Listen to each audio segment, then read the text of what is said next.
Hello there! No, this isn't a cute cat video. You've stumbled on Toon'd.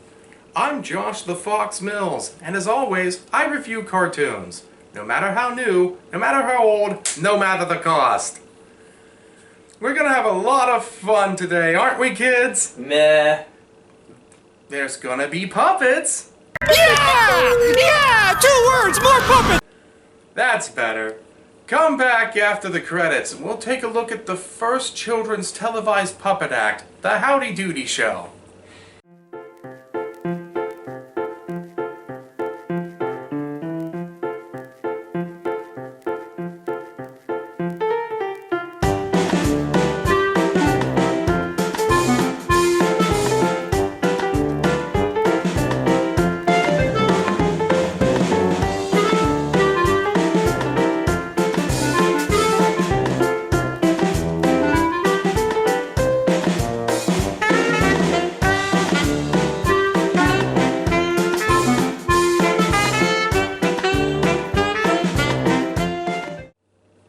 A pioneer in children's programming, this set the pattern for many shows to come.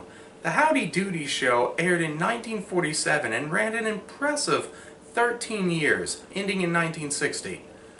It originally was a full-hour show, but only for the first 2 years.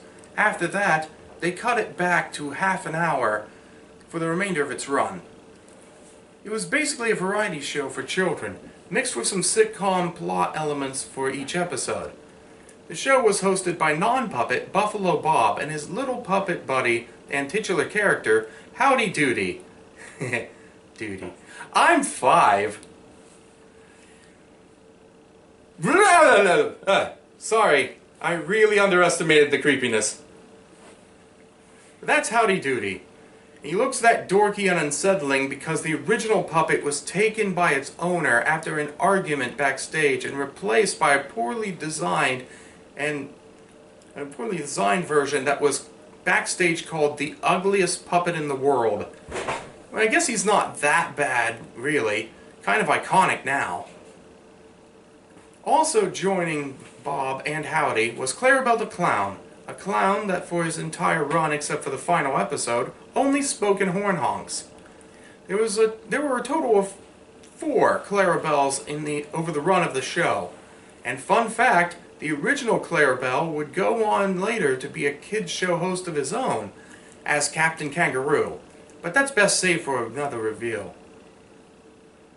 Other characters include the mayor of Doodyville, Phineas T. Bluster, a perfect name for a politician, an amalgam of animal parts named the Flubadub, Inspector John J. Faboozle, Sandra the Witch, and Captain Wendy Scuttlebutt. Again, 5. The show was filmed before a live studio audience of children actually called the Peanut Gallery, and boy oh boy, those kids do not look like they want to be there. Hey kid, cheer like you mean it. But my brother died in the war. Shut up and cheer, you little brat. In its later years, episodes were full of commercials, like for Wonder Bread. Wonder Bread. Yum. In these later episodes, we learn new things, like how the show takes place in a town called Doodyville. Doodyville. Gotta stop doing that.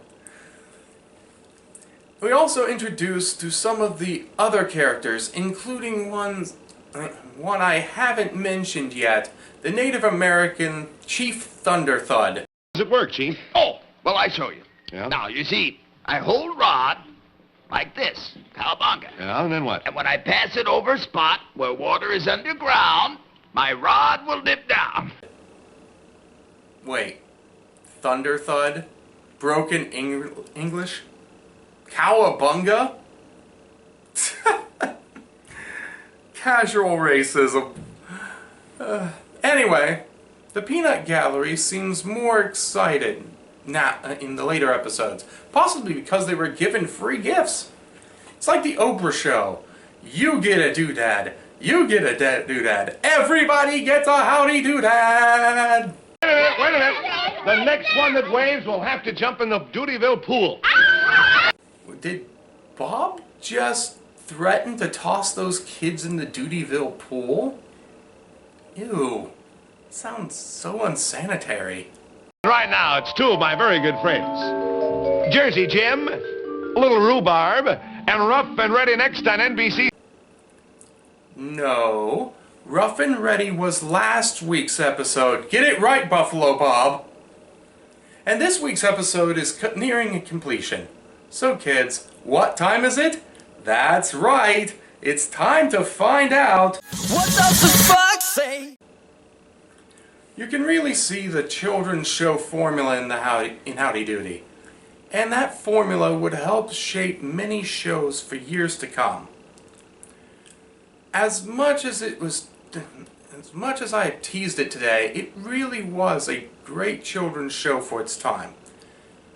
And has been mimicked and parodied ever since. Next week, I finish up my theme of cartoon first with the very first anime week. I will tackle the first televised animated series, Astro Boy. Until then, this was Josh the Fox Mills. Stay tuned.